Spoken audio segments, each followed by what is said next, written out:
Good morning all of you. आज का जो हमारा टॉपिक है वो है स्पोर्ट्स इंजरीज। अब स्पोर्ट्स इंजरीज क्या होती हैं और उसके कॉजेज क्या है, उसके ट्रीटमेंट क्या है, ठीक है, उसके प्रिवेंटिव एस्पेक्ट्स क्या है, रिहेबिलिटेशन प्रोसेस क्या होते हैं, इन सब के बारे में हम पढ़ेंगे। तो देखिए स्पोर्ट्स इंजरी, अब स्पोर्ट्स इंजरी से ही हमें पता चलता है कि ऐसी इंजरीज जो during training, during sports activity, during competition, मतलब कोई भी गेम, कोई भी टूर्नामेंट, कोई भी प्रैक्टिस सेशन के दौरान जो चोट लगती है उसे हम क्या कहते हैं, स्पोर्ट्स इंजरी। तो these are the type of injuries that occurs during participation in sports और गेम्स, ट्रेनिंग एंड कंपटीशन। ठीक है, नेक्स्ट आ जाइए कॉजेज ऑफ स्पोर्ट्स इंजरीज। तो स्पोर्ट्स इंजरीज के कारण क्या होते हैं, स्पोर्ट्स इंजरी किन वजहों से होती है। तो देखिए हम गेम खेलते हैं, उस टाइम हमारे चोट लगती है, तो उसके क्या क्या कारण हो सकते हैं, बिल्कुल सिंपल लेके चलो। हम गेम खेल रहे हैं और गेम खेलते टाइम हमारे चोट लग गई, तो उसके क्या क्या कारण हो सकते हैं, उन्हें देखना है हमें। तो फर्स्ट देखिए लैक ऑफ फिटनेस। अगर हम कोई फिजिकल एक्टिविटी कर रहे हैं और हम फिजिकली फिट है नहीं, तो क्या हो सकती है, इंजरी हो सकती है। तो लैक और लेस ऑफ फिजिकल फिटनेस में कॉज इंजरी और accident.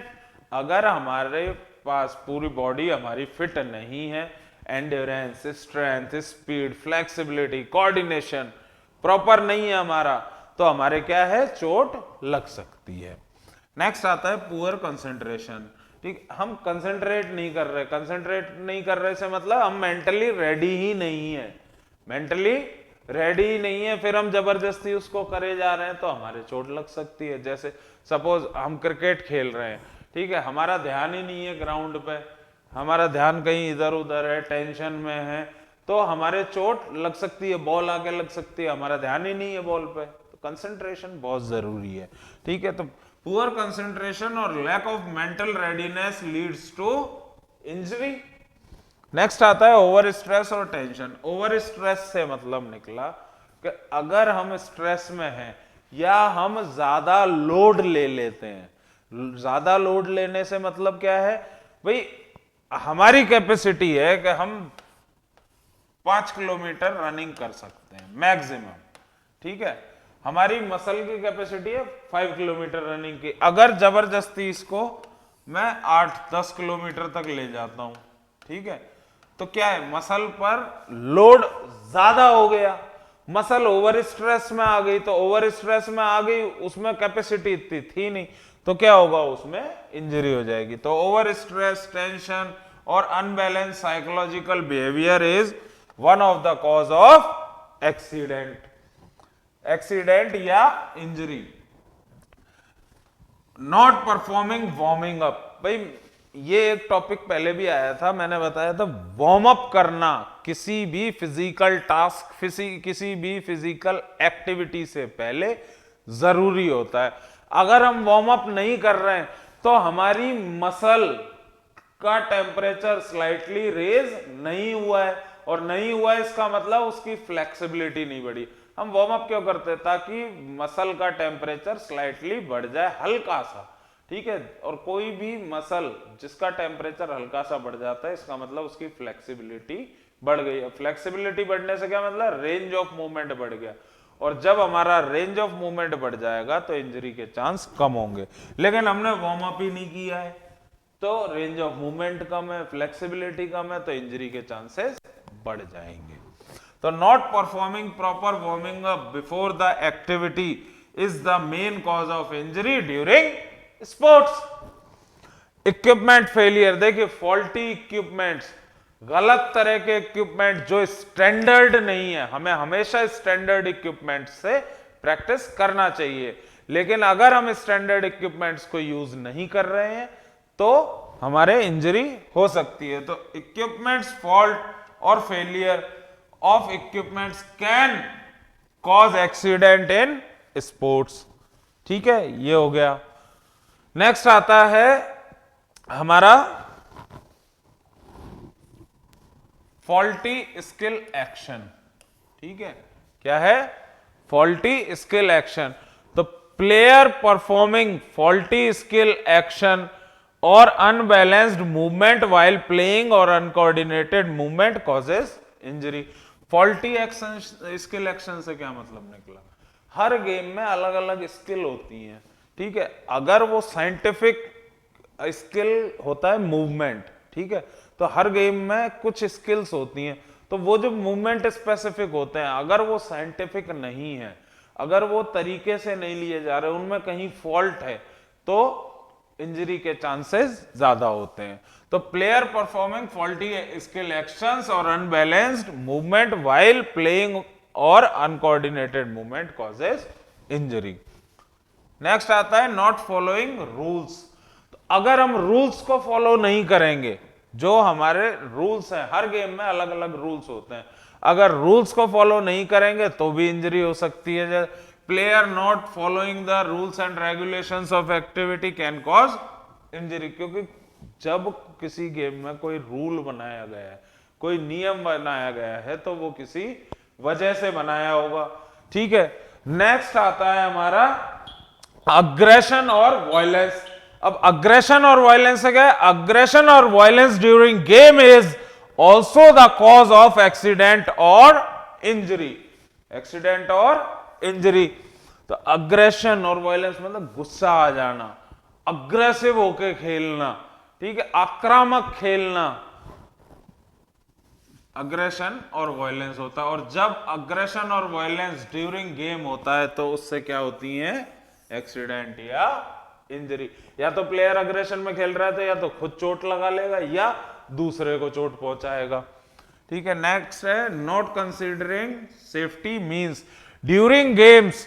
If we do not consider the safety means we may get injured. We may get injured. अगर हम सेफ्टी मींस, मैंने पहले भी अभी लास्ट टॉपिक में आया था हमारे, जैसे क्रिकेट में हेलमेट नहीं पहना तो हमारे बॉल लगने के चांसेस हैं सर पे, और अगर हेड इंजरी बहुत सीरियस इंजरी मानी जाती है, बहुत सीरियस इंजरी होती है हेड इंजरी, तो अगर हमने हेलमेट नहीं पहना है तो हमारे बॉल सर में लग सकती है, ब्लीडिंग हो सकती है, ब्रेन हेमरेज, बहुत सारे कारण है, ठीक है। तो हमें सेफ्टी मींस को फॉलो करना चाहिए। नेक्स्ट है नॉट वियरिंग प्रोटेक्टिव गार्ड्स। अलग अलग तरह के गेम्स में अलग अलग तरह के गार्ड्स होते हैं जो पहनने चाहिए, अदरवाइज हमारे इंजरी हो सकती है। अगर हम गार्ड नहीं पहनेंगे तो हमारे इंजरी हो सकती है, गार्ड यूज करने चाहिए। तो player not wearing protective guards और not considering the safety equipments is one of the cause of injury. Wrong treatment of injury. अगर कहीं इंजरी हुई है और उसका सही तरीके से ट्रीटमेंट नहीं किया गया, उसको रिहेबिलिटेशन प्रोसेस कंप्लीट नहीं करवाया गया, तो उस इंजर्ड पार्ट में भी दोबारा इंजरी हो सकती है, ठीक है। Player not fully recovered from injury और इनकम्प्लीट ट्रीटमेंट ऑफ इंजरी और ignoring the previous injury can cause further injury. पुरानी चोट का अगर प्रॉपर ट्रीटमेंट नहीं हुआ है, रिकवरी कंप्लीट नहीं हुई है, या सही इलाज नहीं हुआ है, सही ट्रीटमेंट नहीं दिया गया, तो दोबारा से उस पर्टिकुलर पार्ट में इंजरी होने के चांसेस ज्यादा होते हैं, ठीक है। ये हो गया। नेक्स्ट हमारा टॉपिक आएगा prevention of from sports injury. तो प्रिवेंशन, हमने कॉज देख लिए कि भाई कॉज क्या होते हैं, अब प्रिवेंशन देखेंगे कि भाई उनका सेम उसका उल्टा करना है हमको। जो कारण थे, मान लो वार्म अप नहीं कर रहे थे तो हमारे इंजरी हो रही थी, तो अब हम प्रिवेंशन में क्या करेंगे? वार्म अप कर लेंगे। वहां पर प्रोटेक्टिव गार्ड्स नहीं पहन रहे थे तो प्रिवेंशन में क्या करेंगे? प्रोटेक्टिव गार्ड्स यूज करेंगे, ठीक है। वहां कंसंट्रेशन पुअर था तो यहां पर प्रॉपर कंसंट्रेशन होना चाहिए, ठीक है। ये सारी पॉइंट्स हम डिस्कस करेंगे। तो देखिए प्रिवेंशन में फर्स्ट आता है हमारा proper warming up. Proper warming up से क्या मतलब निकला कि भाई कोई भी एक्टिविटी हम करते हैं उससे पहले जनरल और स्पेसिफिक दो तरह से वार्म अप होता है। जनरल वार्म अप होता है कि भाई jump, running, exercise, general easy exercises, तो ये general warming up. Specific warming up होता है जिसमें हम वो मूवमेंट्स करते हैं, वो एक्सरसाइजेस करते हैं जो मूवमेंट्स हमारे गेम से रिलेटेड हो। ठीक है, तो proper warming up general and specific is a must for player before participating in any physical activity. It tones up body muscle and prepare the player psychologically for the coming activity, thus it prevents from the accident और injury. तो हम अगर proper warm up करेंगे तो हमारे injury के chances कम होते हैं। नेक्स्ट आता है मेडिकल चेक बिफोर एक्टिविटी। भाई नेशनल लेवल पे, इंटरनेशनल लेवल पे तो जो प्लेयर परफॉर्म करने वाले हैं टूर्नामेंट में, उनका हर मैच से पहले मेडिकल चेकअप होता है। रीजन क्या है कि भाई इंजर्ड नहीं खेल जाए, क्योंकि अगर इंजरी में कोई खेल रहा है तो उसके चोट लगने के चांसेस और ज्यादा बढ़ जाते हैं। तो हम क्या करेंगे, मेडिकल चेकअप कराएंगे एक्टिविटी से पहले। तो player should be properly medically checked up before physical activity related to previous injury, diseases, physical fitness level etcetera. They must be fit to participate in activity. भाई वो कहीं बीमार तो नहीं है, उसके कोई पुरानी चोट का असर तो नहीं है, उसको कोई फिजिकल फिटनेस को लेकर कोई प्रॉब्लम तो नहीं है। ये सारी बातें मेडिकल चेकअप में चेक की जाती हैं, देखी जाती हैं। ठीक है, तो मेडिकल चेकअप अगर प्रॉपर हो रहा है तो इंजरी के चांसेस कम है, तो प्रिवेंशन है ये एक। नेक्स्ट आता है प्रॉपर कंसंट्रेशन। हम जो भी एक्टिविटी में परफॉर्म कर रहे हैं, हम प्रॉपर कंसंट्रेशन होना चाहिए हमारा, पूरी तरह से मेंटली हम रेडी होने चाहिए। ठीक है, पूरी तरह से अलर्ट होने चाहिए। तो player should be play with full alertness and proper concentration over the activity. Player should not have any stress और tension, more over must be mentally ready for the activity. ठीक है, नेक्स्ट आता है हमारा safety guards and check equipment. अब हमने causes में क्या पढ़ा था कि भाई सेफ्टी गार्ड्स यूज नहीं करते तो हमारे इंजरी के चांसेस है। तो प्रिवेंशन में क्या आ जाएगा, सेफ्टी गार्ड्स को चेक कर लेना वो सही है या नहीं, और उन्हें यूज करना सेफ्टी इक्विपमेंट्स को। तो player should check his equipments and their condition. भाई हमने एक पॉइंट पढ़ा था कि प्रॉपर ये फॉल्टी इक्विपमेंट्स नहीं होने चाहिए, स्टैंडर्ड इक्विपमेंट्स होने चाहिए, सेफ्टी गार्ड्स होने चाहिए हमारे पास। तो हमें ये सब यूज करने हैं। तो player should use good quality equipment along with safety guards. Player should wear proper dress और kit along with proper shoes according to surface as per activity need. भाई हर एक्टिविटी में अलग अलग तरह के शूज होते हैं, किसी में स्टड्स यूज होते हैं, किसी में स्पाइक्स यूज होते हैं। तो वो अलग अलग गेम्स के अलग अलग शूज हैं। ठीक है, तो ये प्रॉपर किट होनी चाहिए, यूनिफॉर्म, उसका ड्रेस प्रॉपर होना चाहिए। ठीक है, नेक्स्ट आता है कंट्रोलिंग अग्रेशन एंड वायलेंस।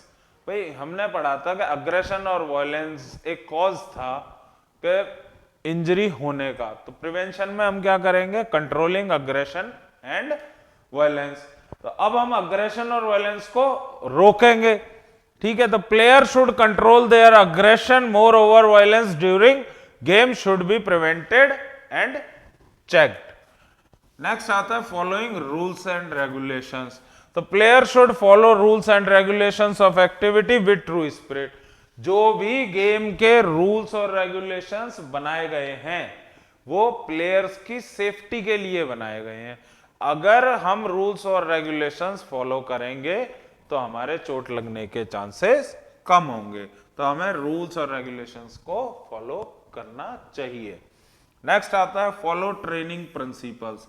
भाई स्पोर्ट्स ट्रेनिंग के कुछ प्रिंसिपल्स होते हैं, उन्हें फॉलो करेंगे तो हमें चोट कम लगेगी। जैसे रेगुलरिटी हो गया, ठीक है, इंडिविजुअल डिफरेंस हो गया, भाई 10 लोग हैं, 10 प्लेयर हैं, 10 में सब में बराबर कैपेसिटी थोड़ी है, एंड्योरेंस बराबर नहीं है, स्ट्रेंथ बराबर नहीं है, फ्लेक्सिबिलिटी बराबर नहीं है, स्पीड बराबर नहीं है, कोऑर्डिनेशन हर एक की बॉडी में एक जैसा नहीं है। तो हम क्या करते हैं, इसके जो प्रिंसिपल्स हैं ट्रेनिंग के वो सारे फॉलो करेंगे। तो उससे क्या होगा, प्रोग्रेसिव वे में उसकी भाई स्पोर्ट्स ट्रेनिंग कैसे हो, simple to complex, simple to complex. नए बच्चे को आप कॉम्प्लेक्स वर्कआउट नहीं दे सकते, ज्यादा हार्ड वर्कआउट नहीं दे सकते, इंजर्ड हो जाएगा, उसकी मसल में कैपेसिटी ही नहीं है वो वर्कलोड अडॉप्ट करने की। तो हम क्या करेंगे, सिंपल टू कॉम्प्लेक्स, उसे हल्की एक्सरसाइज शुरू कराएंगे, धीरे धीरे धीरे धीरे उसका वर्कलोड हर 10-15 दिन के बाद बढ़ाते रहेंगे, तो धीरे धीरे उसकी एबिलिटीज डेवलप होती रहेंगी।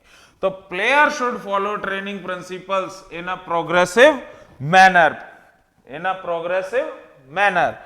These principle helps to preventing accidents and injuries. Next आता है sufficient physical fitness. जब तक हम फिजिकली फिट नहीं होंगे तब तक हमारे इंजरी होने के चांसेस बने रहेंगे। तो for the activity of physical education, player should have sufficient level of physical fitness, thus player should develop them through regular conditioning. Conditioning से मतलब निकला हमारी बॉडी को उस एक्टिविटी के अनुकूल बनाना। क्या हमें कंडीशनिंग डेली करेंगे, वही एक्टिविटी डेली करेंगे तो हमारी बॉडी को क्या है, हमारी बॉडी की हर ह्यूमन बॉडी अडॉप्ट करती है। तो जब हम डेली वो काम कर रहे हैं तो हमारी बॉडी अडॉप्ट कर लेगी कि हम इजीली अब वो काम कर लेते हैं। तो रेगुलर कंडीशनिंग होनी चाहिए जो हमें एक्टिविटी करनी है उसके लिए। ठीक है, ये हो गया। नेक्स्ट हमारा टॉपिक आएगा क्लासिफिकेशन ऑफ स्पोर्ट्स इंजरी। तो क्लासिफिकेशन आएगा अब स्पोर्ट्स इंजरी का। क्लासिफिकेशन से मतलब निकलता है स्पोर्ट्स इंजरी किस किस तरह की होती हैं, उनके क्या टाइप्स होते हैं, उन्हें कितने पार्ट्स में डिवाइड किया गया है, कितने टाइप्स में डिवाइड किया गया है। भाई सॉफ्ट टिश्यू है, हार्ड टिश्यू है, ठीक है, सॉफ्ट टिश्यू में स्किन इंजरी है या मसल इंजरी है, हार्ड टिश्यू है तो बोन है या डिसलोकेशन है। तो इन सब के बारे में हम पढ़ेंगे, ये पॉइंट्स हम क्लियर करेंगे नेक्स्ट वीडियो में। तब तक के लिए stay home, stay safe, thank you very much.